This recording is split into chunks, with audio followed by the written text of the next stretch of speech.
الحمد لله رب العالمين والصلاة والسلام على سيد الأنبياء والمرسلين وعلى آله الطيبين والطاهرين والحمد لله رب العالمين. قال الله تعالى في القرآن المجيد والفرقان الحميد: وجعلناهم أئمة يهدون من أمرنا. وقال في مقام آخر: هو الذي أرسل رسوله بالهدى ودين الحق ليظهره على الدين كله ولو كره المشركون. وعن أبي هريرة قال: قال رسول الله صلى الله تعالى عليه وعلى آله وسلم: إن الله يبعث لهذه الأمة، أو كما قال صدق الله العظيم وبلغنا رسوله النبي الأمين الكريم ونحن على ذلك لمن الشاهدين والشاكرين والحمد لله رب العالمين. إن الله وملائكته يصلون على النبي يا أيها الذين آمنوا صلوا عليه وسلموا تسليما. اللهم دنا مولانا محمد وعلى آل سيدنا مولانا محمد. صلوا على محمد. Hey there, subscribe to my channel and also press this bell icon. محمد صلوا على محمد. ہر دم زبان سے نکالو پاک نام محمد. ہر دم زبان سے نکالو شفیعنا محمد صلی اللہ تعالیٰ علیہ وآلہ وسلم.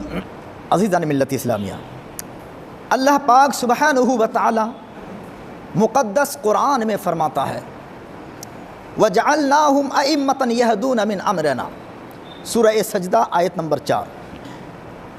اور ہم نے انہی میں سے کچھ کو امام بنایا تاکہ وہ ہماری طرف سے قوم کی رہنمائی فرمائے.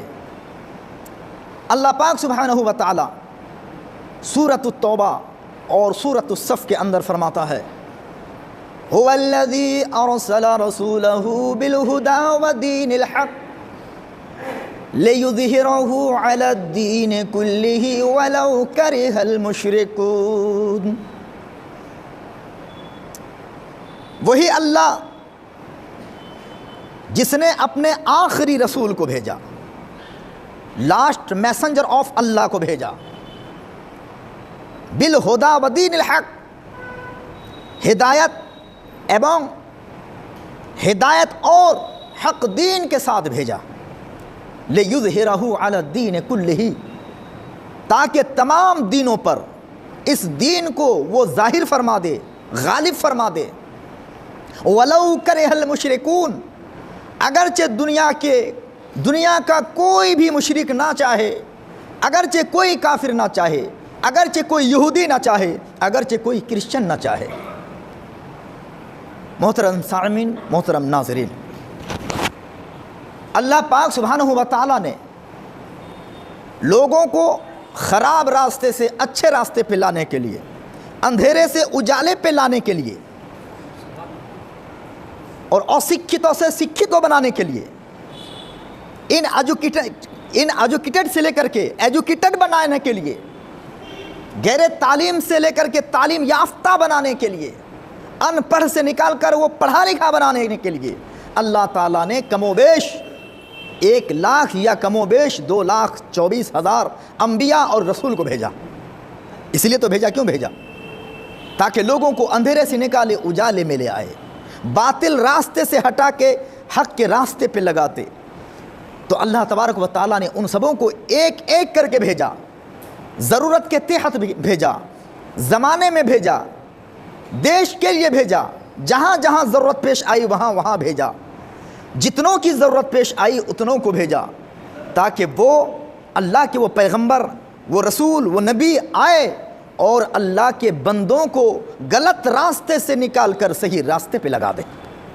وہ کام کرتے رہے یہاں تک کہ اللہ نے حق کے اس مشن کو فائنلی، اس مشن کو ختم کرنے کے لیے اللہ نے اپنا آخری نبی کو بھیجا اور فرمایا ما كان محمد ابا احد من رجالکم ولکن رسول اللہ وخاتم النبیین، یہ محمد تم مردوں میں سے کسی کا باپ نہیں، لیکن یہ اللہ کے رسول ہیں اور تمام نبیوں کا آخر ہے۔ اور اللہ عز و جل کے پیغمبر فرماتے ہیں لا نبی بعدی، میرے بعد کوئی نبی نہیں، لا رسول بعدی، میرے بعد کوئی رسول نہیں۔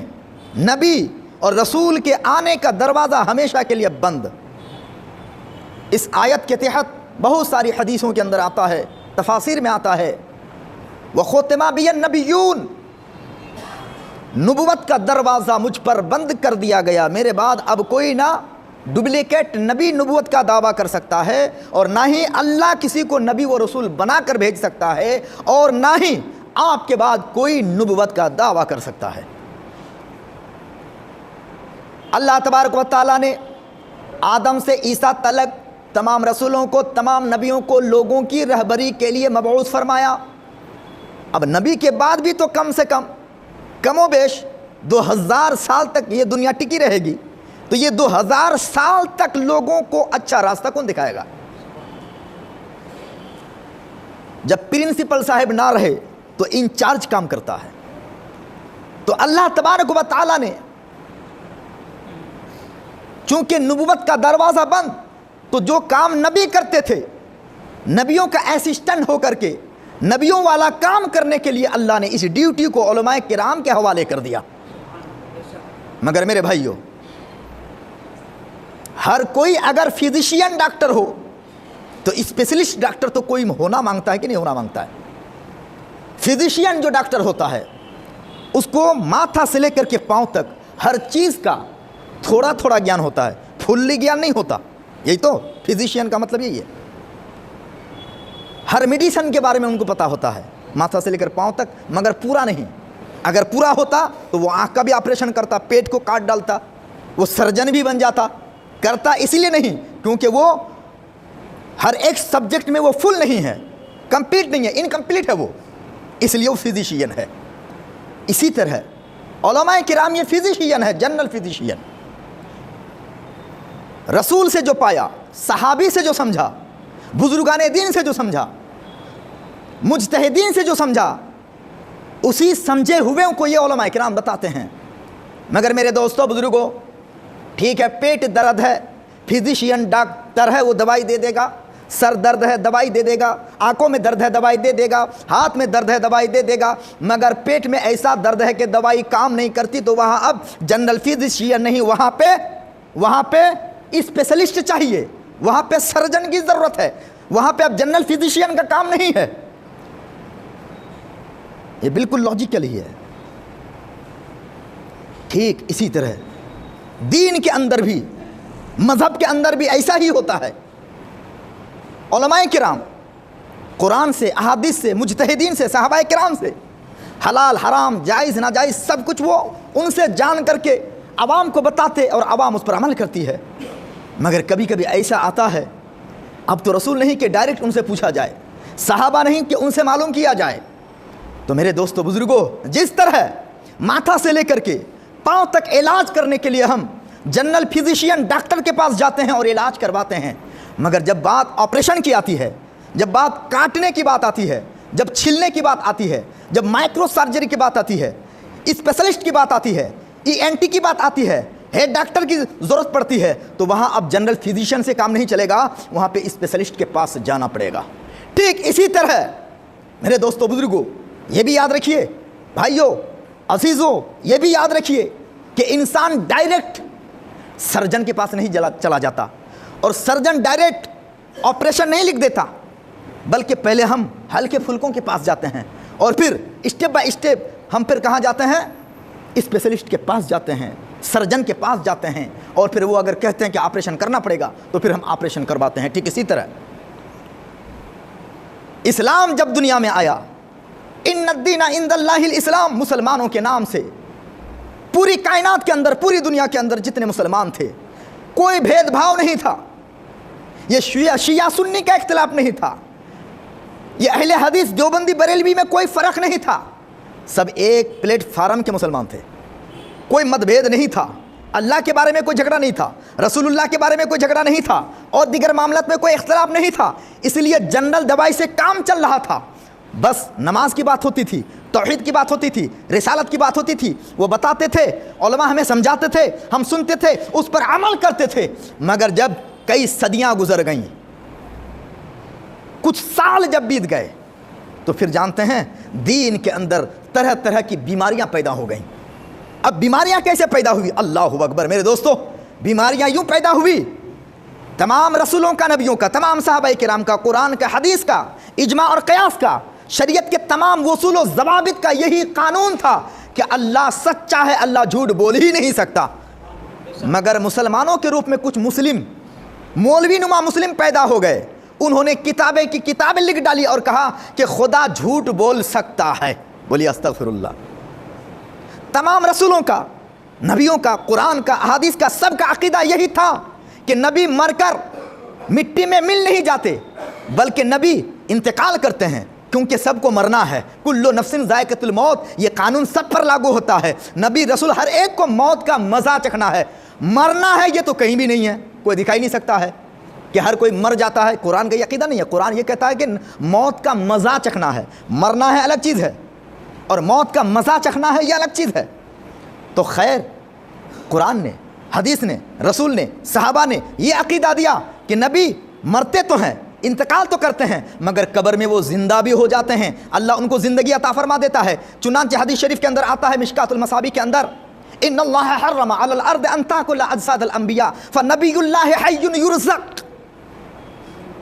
اللہ تعالیٰ نے زمین پر حرام فرما دیا ہے کہ وہ نبیوں کے جسموں کو چھوئے، کسی بھی نبی کے جسم کو مٹی چھو نہیں سکتی، مطلب مٹی نبی کے جسم کو گلا نہیں سکتی، ٹچ نہیں کر سکتی۔ مگر کچھ مولوی پیدا ہو گئے، انہوں نے کہا کہ نہیں، نبی مر کر مٹی میں مل گئے، یعنی مٹی نبی کے جسم کو بھی کھا گئی۔ استغفر اللہ۔ آپ نے آئے دن سوشل میڈیا کے ذریعے سے بھی سنا ہوگا اور ویڈیو کے مادھیم سے دیکھا بھی ہوگا کہ فلانی جگہ 10 سال کے بعد لاش صحیح سلامت نکلی، عراق کی سرزمین پہ ایک ابو حذیفہ یمانی صحابی، اللہ اکبر، 1300 سال کے بعد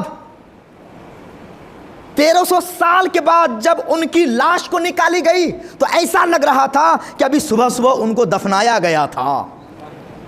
ارے جب غلام زندہ ہے، جب غلام کے شریر کو مٹی چھو نہیں سکتی تو پھر نبیوں کا جو امام ہے ان کے جسم کو مٹی کیسے چھو سکتی ہے؟ مگر عقیدہ کیا دیا کہ نبی مر کر مٹی میں مل گئے۔ استغفر اللہ پڑھیے نا، استغفر اللہ، لا حول ولا قوت الا باللہ العلی العظیم۔ اور کچھ لوگوں کا بازار، مزاروں کے نام سے بازار سرگرم تھا۔ کچھ لوگوں نے سمجھا کہ مزاروں پہ اس لیے جانا چاہیے، وہاں پہ ماتھا ٹیکنا چاہیے، وہاں پہ سجدہ ریز ہونا چاہیے، انہی سے دعا کرنا چاہیے، انہی سے ڈائریکٹ سب کچھ ماننا چاہیے۔ اللہ اکبر۔ حالانکہ یہ عقیدہ نہ نبی نے دیا تھا، نہ صحابی نے دیا تھا، وہ ایک اللہ کا بندہ ہے، انتقال ہو گیا ہے، ان کو قبر دے دی گئی ہے۔ ہاں وہ عام لوگوں کی طرح نہیں ہے، مگر کچھ پیٹ کے پجاریوں نے اس کو دھندا بنا لیا۔ کچھ پیٹ کے پجاری پیر اپنے پیٹ کے جہنم کو بھرنے کے لیے پیری مریدی کو اپنا بزنس بنا لیا، ایسا بزنس بنا لیا کہ ہم جیسے اور بہت سارے کم پڑھے لوگ، کم پڑھے مسلمان اپنی بیٹیوں کو، اپنی بیویوں کو، اپنی ماں بہنوں کو بے پردہ بے آبرو ان شیطان نما بھیڑیا نما پیروں کے پاس بھیجتے، اور بے پردہ ہو کر کے ماں بہنیں وہاں جاتی اور ان کو ان کا پاؤں دباتی۔ استغفر اللہ، لا حول ولا قوت الا باللہ۔ اللہ اکبر، اللہ اکبر۔ کچھ لوگوں نے موم بتیوں کا مارکیٹ، اگربتیوں کا مارکیٹ لگا دیا کہاں؟ مزاروں پہ۔ اللہ اکبر، اللہ اکبر۔ فاتحہ خوانی کم، دعا خوانی کم، موم بتیاں اور اگربتیاں وہاں زیادہ سلگائی جاتی ہے۔ استغفر اللہ، لا حول ولا قوت الا باللہ العلی العظیم۔ میرے دوستو اور بزرگوں، اب دیکھیے گویا کہ کئی سالوں کے بعد یا کچھ صدیوں کے بعد دین میں ایسا بگاڑ پیدا ہو گیا ہے کہ اللہ تبارک و اللہ تعالیٰ کی ذات پر حملہ، رسول اللہ کی ذات پر حملہ، بزرگان دین کے مزاروں پہ حملہ، بزرگان دین پر حملہ۔ وقت نہیں ہے ورنہ میں ڈیٹیلز بتاتا، غرض یہ کہ ایمان سے لے کر کے اہل سنت کے جو مراسم تھے، جو صحابہ کرام کا عقیدہ تھا، خود رسول اللہ نے جو عقیدہ دیا تھا، خود قرآن نے جو عقیدہ سمجھایا تھا، حدیث نے جو عقیدہ بتایا تھا، ان تماموں کو ایسا زخمی بنا دیا گیا، ان تمام عقیدوں کو اور دین اور اسلام کے ان تمام مسلمہ اصولوں کو ایسے کچل کر رکھ دیا کہ اب اسلام کے نام پر طرح طرح کے بھیڑیے پیدا ہو گئے اور اسلام کے نام پہ اپنا بازار اور اپنا بزنس گرمانے لگے۔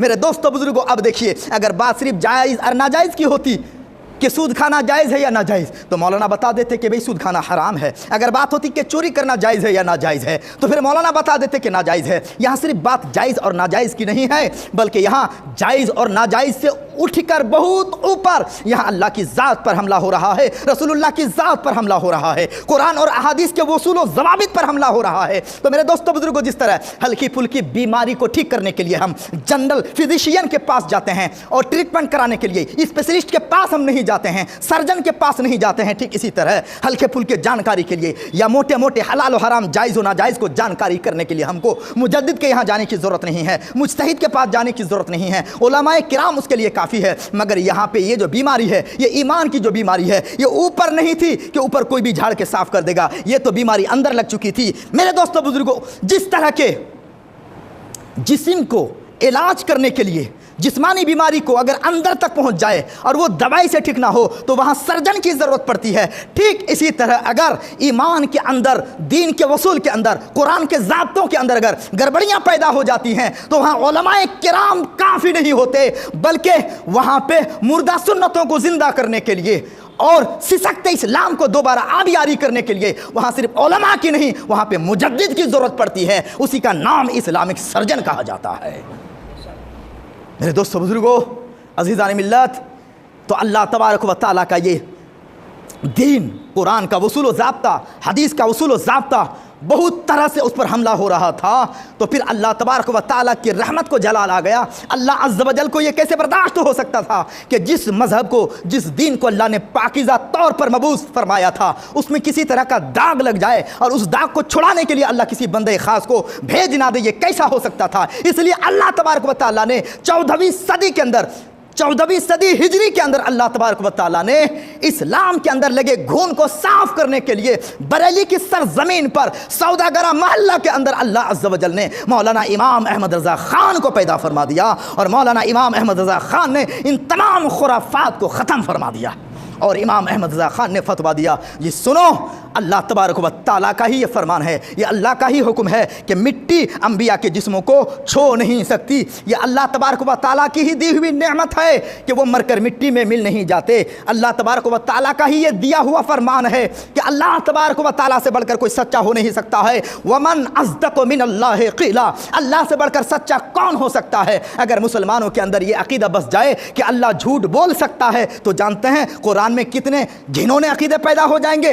ارے ہر آیت میں شک چلا جائے گا، سورہ میں شک ہوگا، پارہ میں شک ہوگا، پورے قرآن میں شک چلا جائے گا۔ کیوں؟ اس لیے کہ جب اللہ جھوٹ بول سکتا ہے، اس عقیدے کو مان لیا جائے تو اللہ کا کلام تو قرآن ہے، ثابت یہ ہوگا کہ قرآن میں جھوٹ بات ہو سکتی ہے۔ میرے دوستو بتائیے، یہ داڑھی ٹوپی اور پگڑی والا مولوی یہ اپنے آپ کو مولوی کہتا ہے، نبی کی امت کہلاتا ہے، یہ قاری قرآن کہتا ہے، اپنے کو مولانا کہتا ہے، اس کے باوجود یہ عقیدہ دے رہا ہے لوگوں کو کہ اللہ اگر جھوٹ بولنے پر قادر نہ ہو تو بندہ کا پاور بڑھ جائے گا اور اللہ کا پاور گھٹ جائے گا۔ استغفر اللہ۔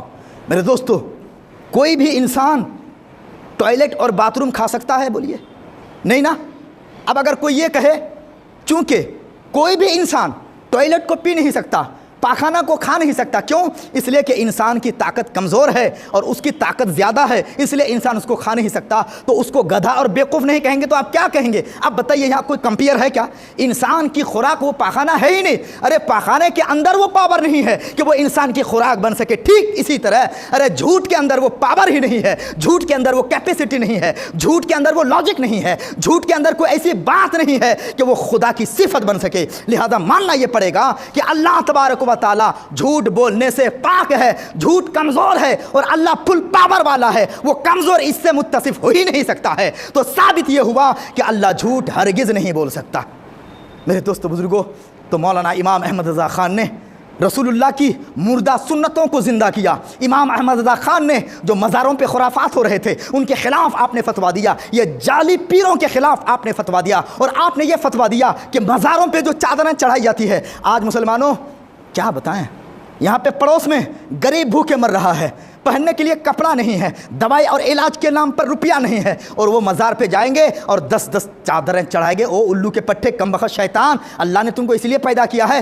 ٹھیک ہے، چادر صرف اس لیے چڑھائی جاتی ہے تاکہ عام مسلمان اور اس اللہ کے ولی میں فرق ہو جائے۔ اعلیٰ حضرت فرماتے ہیں کہ اس کے لیے صرف ایک چادر چڑھانا کافی ہے، اور وہ ایک چادر سادی ہونی چاہیے، اور وہ ایک چادر جب تک پرانی پھٹ نہ جائے دوسری چادر چڑھانا یہ فضول خرچی ہے۔ عورتوں کو ہم بھیڑ بھاڑ کے طور پر لے کے جاتے ہیں اور جانتے ہیں یہ سب غلط کام کرتے ہیں اور نام امام احمد رضا خان کا دیتے ہیں۔ ان جاہلوں کو میں کہنا چاہتا ہوں، اگر مولانا امام احمد رضا کو سمجھنا ہے تو اعلیٰ حضرت کی لکھی ہوئی فتاوی رضویہ شریف کا مطالعہ کرو، تو آپ کو سمجھ میں آئے گا کہ دین حق کیا ہے اور مسئلے کے اعلیٰ حضرت کیا ہے۔ اللہ اکبر، اللہ اکبر۔ مولانا امام احمد رضا خان سے جب مسئلہ پوچھا گیا کہ عورتوں کو مزاروں پہ جانا جائز ہے کہ نہیں، تو اعلیٰ حضرت فرماتے ہیں یہ نہ پوچھو کہ عورتوں کو مزاروں پہ جانا جائز ہے کہ نہیں، یہ مت پوچھو، بلکہ یہ پوچھو کہ عورتیں جب مزاروں پہ جاتی ہے، وہاں سے گھر لوٹتی ہے، جانے سے گھر آنے تک اللہ کی طرف سے، تمام فرشتوں کی طرف سے ان جانے والی عورتوں پر اللہ کی کتنی لعنت برستی ہے، کتنی لعنت برستی ہے، یہ پوچھ کہ کتنی لعنت برستی ہے۔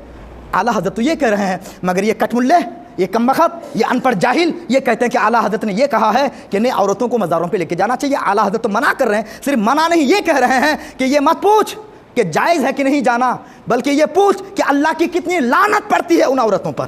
اب بتائیے، ہم لعنت لے کے ساتھ میں جائیں گے اور وہاں دعا کریں گے، بولیے دعا قبول ہوگی؟ استغفر اللہ، استغفر اللہ۔ میرے دوست بزرگوں، خوشبو اور بدبو ایک ساتھ جمع نہیں ہو سکتی، ٹھیک اسی طرح اللہ کی رحمت وہاں اتر نہیں سکتی جہاں لعنت جائے گی، جہاں لعنت برسے گی اللہ کی رحمت آ نہیں سکتی۔ اگر تم اللہ کے ولیوں کے مزار پہ جا کے ان کے وسیلے سے دعا کر کے اللہ کی بارگاہ میں دعا قبول کرانا چاہتے ہو، اپنی ماں بہنوں کو ہرگز ہرگز ہرگز مزاروں پہ مت لے جایا کرو۔ ہاں، اگر یوں گھمانا مقصد ہے، پردے کے طور پر لے جانا ہے مگر اندر نہیں لے جانا، لائن پہ کھڑا نہیں کرنا، مزار کے اندر نہیں ڈالنا، جس طرح آپ ہاٹ بازار میں ضرورتاً جاتے ہیں آپ پردے کے ساتھ لے کے جائیں اور باپ پردہ دور ہی سے اس کو واپس لے کے آئیں، اتنی گنجائش ہے، مگر سج دھج کے ڈانسروں کی طرح لے جانا یہ یقیناً ناجائز اور لعنت والی چیز ہے۔ اللہ رب قدیر کی بارگاہ میں دعا کرتا ہوں کہ اللہ رب قدیر ہم مسلمانوں کو مسلک اعلیٰ حضرت سمجھنے کی توفیق عطا فرمائے۔ یہ مسلک کوئی نیا مسلک نہیں، یہ وہی مسلک ہے جو قرآن کا ہے، یہ وہی مسلک ہے جو حدیث کا ہے، یہ